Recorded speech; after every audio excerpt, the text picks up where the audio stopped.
Are you a PlayStation programmer? Yeah, I actually worked on the go area. Oh, have you ever had the experience of like going back to your parents' house and walking into the bedroom you grew up in, and whether you like it or not, memories come to you? So was the game not called that until you went there? Well, we didn't have a title until we went there, but Yōtei itself suddenly became this kind of hub of Atsu's adventures. I found something new to live for.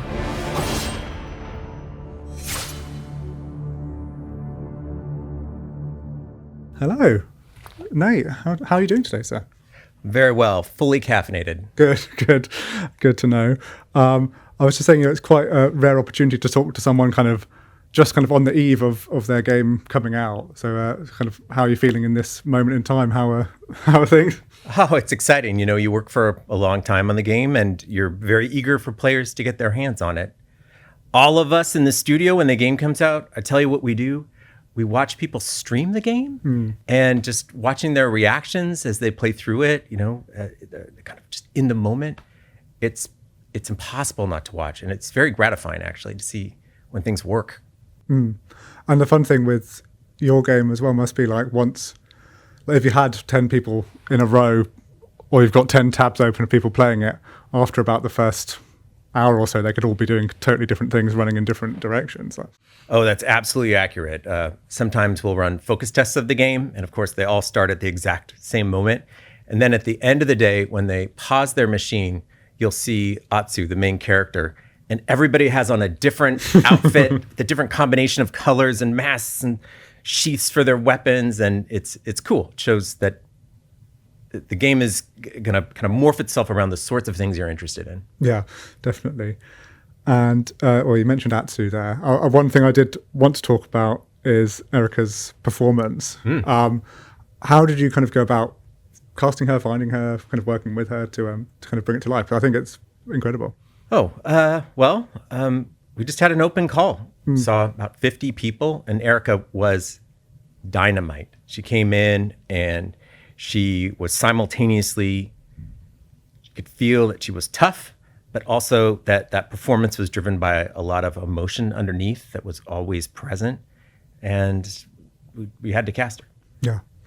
And it's interesting because the game is kind of like a revenge story, but Atsu does kind of have a gentler side. She does care about people. So it's tricky to convey all of that. It's true. It's a story about revenge. And that's a classic samurai trope, and I think it's a good way to get things going. You have a very concrete concept of what you want to do, but it's really a story about overcoming trauma, and so it's not just I'm hard and tough. It's about feeling broken and her desire to kind of reach out and surround herself with found family and heal from that. That creates the more emotionally kind of electrifying part of the experience.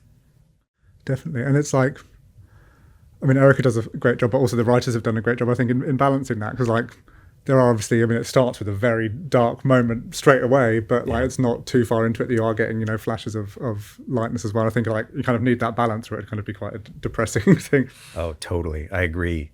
We really want players to be able to experience Atsu's youth. Why does she love her mom so much, who just henpecks her to keep practicing her shamisen, or her dad, making dad jokes, the kind of things that you can relate to, so that when Atsu is furious about the life that was stolen from her, you understand.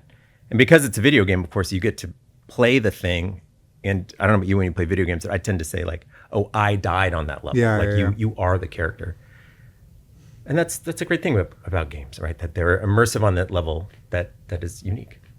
You just reminded me, talking about her childhood, one of the things I wanted to ask you about, which I really enjoyed, was the kind of press down on the pad to kind of go into the flashback stuff at her childhood home. Where did kind of that idea come from, and how difficult was it to implement? I imagine it's a SSD thing, is my rudimentary understanding of technology. Man, you got it exactly right, Rob.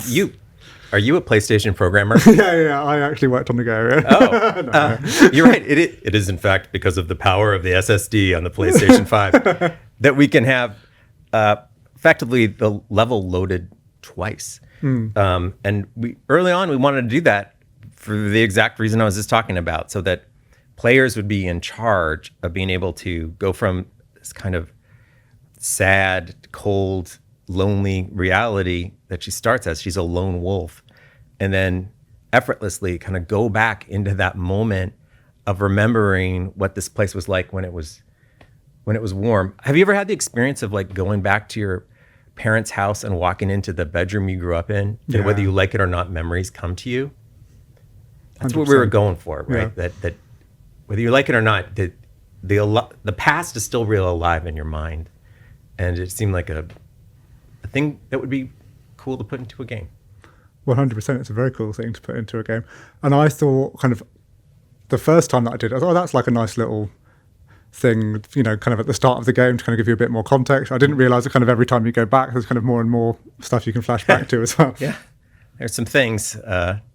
But I mean, it's just like when you keep wandering around your parents' house and you see the door frame where they've measured how tall you were you forgot that it was there, you know. These memories keep coming.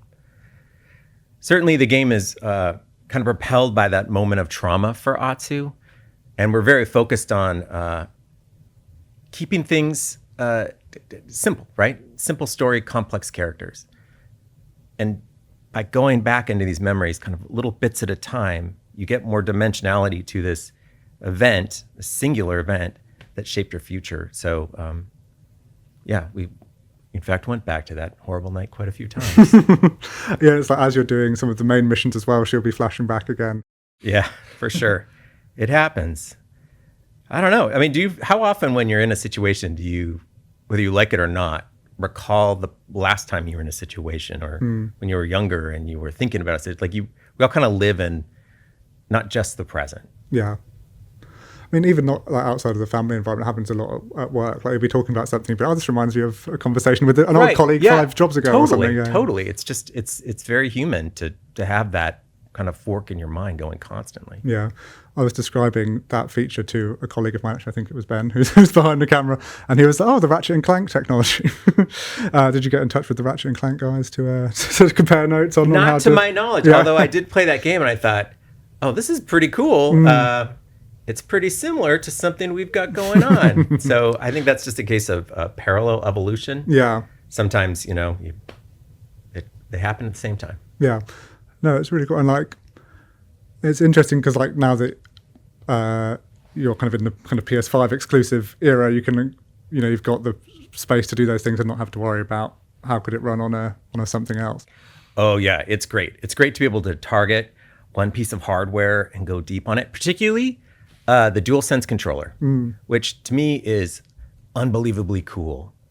It does things that couldn't have, didn't occur 10 years ago, right? Haptics change your experience playing video games. Instead of just sight and sound, you can feel things. Have you ever given your DualSense controller to somebody who doesn't play games and they jump when the controller moves a little bit? Yeah.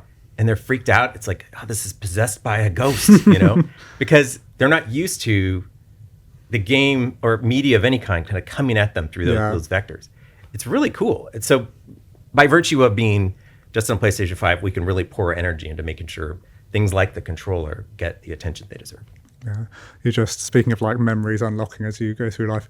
This is a very recent memory, but my nephews, my brother's kids, recently got a PS5 and I was round at theirs and I was like, it doesn't look like you've started Astro's Playroom yet. And then they went into that and obviously it's doing everything with the DualSense and literally exactly what you just described. Yeah, yeah.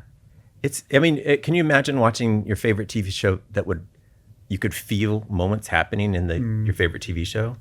I, for one, would love that, but there's not a device that does that yet, but it would just bring you in farther. You need like a 4DX cinema chair in your home or something. Oh, does that exist? It's like they'll do screenings of like Jaws or something where like the seat is shaking and there's water coming out of a thing in cinemas and stuff. Oh, I did not know that. I will check that out. That sounds all right. I think like most of the stuff I see about it is like people not realizing that they've booked that ticket and then they're in the cinema like, whoa. I think the F1 film had it recently. What did they spray water on you in the F1 film? Could you smell burning tires? Yeah, there's like a guy just burning tires in the corner.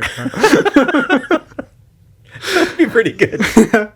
On the DualSense, have you got some like examples of ways that you've implemented it in this game that you're particularly proud of? Oh yeah. One of my favorites is you start a fire by kind of making a spark with some flint, and it's just simply swiping up on the touchpad. But because what you do immediately represents as the thing that would happen while doing the flint, it feels like you're doing the flint.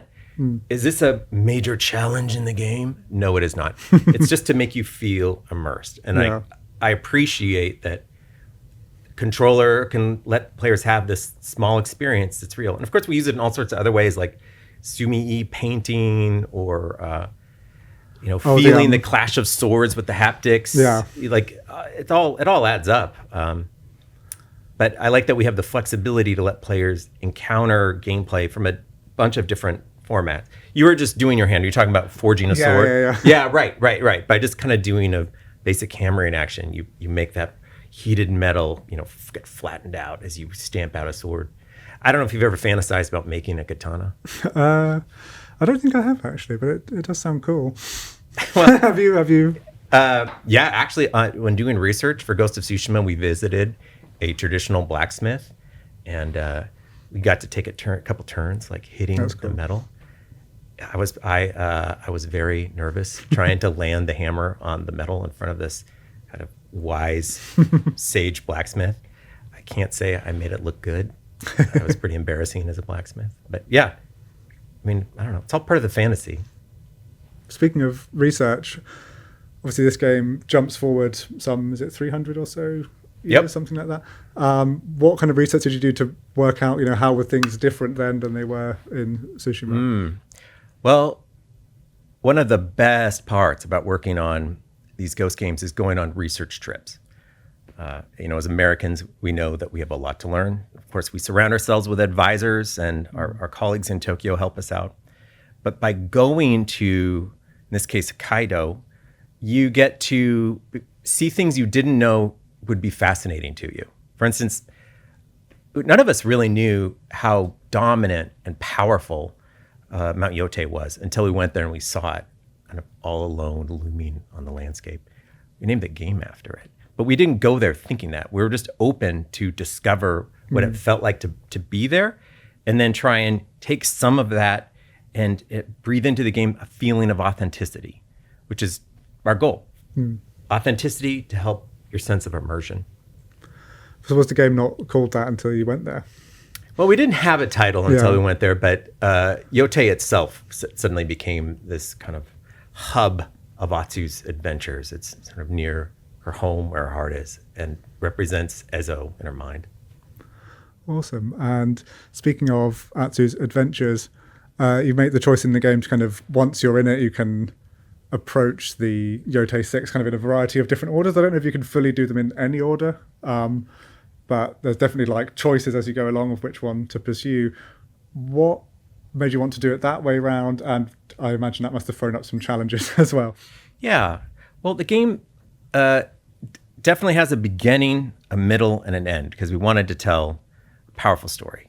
And so early on, you have a lot of freedom over which members of the Yōtei 6 to go after. And each one is a story unto itself. Of course, things come together when we go towards conclusion. And in that way, you don't have as much choice, because we're trying to give you a really satisfying ending to the game. Awesome. Well, thanks so much for taking the time to chat today. Thank you. And for making the game. And best of luck with the launch next week. I'm glad you were willing to talk about your family's home. Oh, thank you. I could see the memories in your eyes. Yeah. I had a weird memory. I had a memory of like my parents have like had some remodeling done on the house recently, and I was like, actually, if I could flash back into my childhood, things would be in slightly different places. And walls I still try and open, but there used to be a door there, now it's a wall, would suddenly become a door again, and that would be quite, because your brain's still wired in the old world. Yeah. But no, you sent me down a rabbit hole there, and it was great. Thank you so much. Okay, thank you. It's been lovely.